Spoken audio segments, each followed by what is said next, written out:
being an accountant, like we have to look at balance sheets, right? And then in the balance sheet's just a 1 day.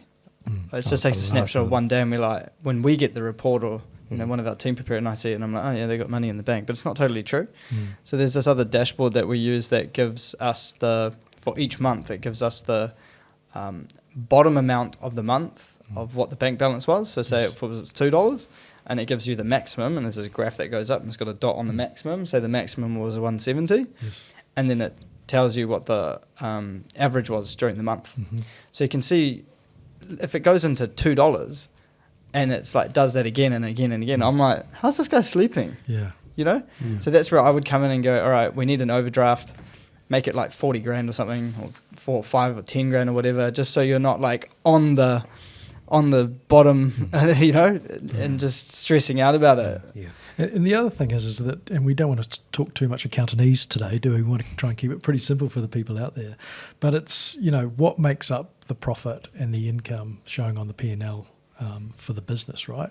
And is some of that money tied up in money that people owe you? You may have made all of these sales, but people aren't paying you.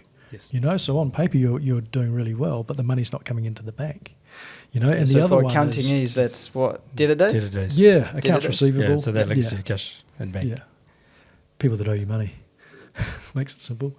And the other one is stock on hand if you're a retail business, right? So if you've got all of your money tied up in stock, you might still be showing that you're quite profitable, but you've got all of this stock that's not selling.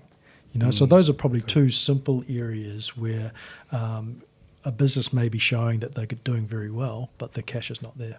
And what if they had too much stock? What would you say to them?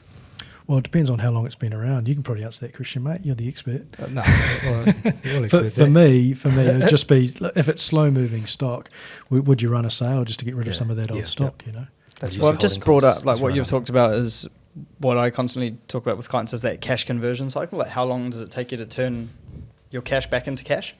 So like moving from okay, it existed as cash, and then we bought some stuff and we've got bills to pay, and then it's stock, and then okay, we've sold that and it's now become a debtor, and like how long do they take to pay? So you add all those up, and then it gives you like say 150 days to get your money back, and it's like what?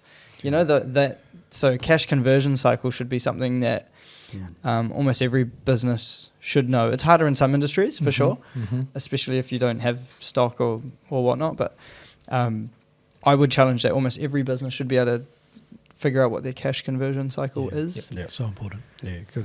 Turn the stock around. I'll give you a quick example of a couple of easy wins that we use for clients all the time is debtor days. So we will take, if somebody is billing at the end of the month and then 20th of the following is the due date, we just say make it 7 days. That shortens your cash conversion cycle by 13 days. And people are like, and? I'm like, you just got your money 13 days earlier. Yeah. Does that not make you happy? And then you add one step to that and make sure it's a direct debit or some form of easy way to be paid. Like that just changes your whole business. Isn't it interesting though? Because some clients will push back on that and they go, "Nah, it's always been 20th of the month. That's when people pay." But it's just challenge that thinking.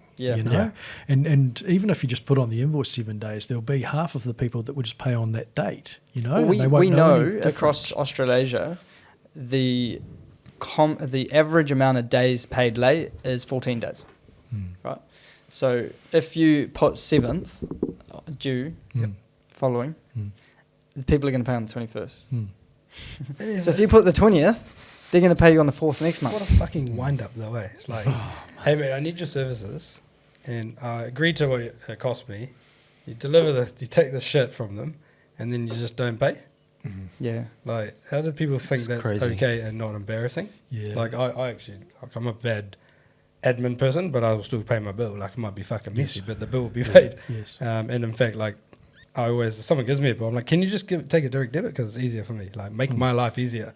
And I think people in business go, oh, I'll never do a direct debit. Like, it's like, actually, you're trying to make your customer's life easier by just signing one thing, and then you can do what you need to after that. Like,